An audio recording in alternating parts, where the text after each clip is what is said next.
my grandmother she had a hard life, and she was very sickly, but she had a wonderful sense of humor.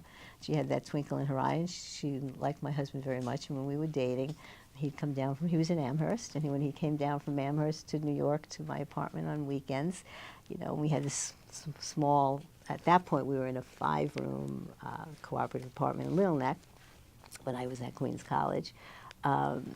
He would sleep in the den, actually the couch in the living room, because my brother's bedroom was the den. My grandma, and we were young and in love, 20 years old, whatever, and my grandmother would come up to us when we were kind of necking and when no one else was in the house, but she was always in the house, and she would say, a kiss, or a glet, a kiss, and you can pat a glet, but weiter tormenisch. Any further, you can't go. She used to say that to us all the time. Then she would smile and leave the room. So remember that about her.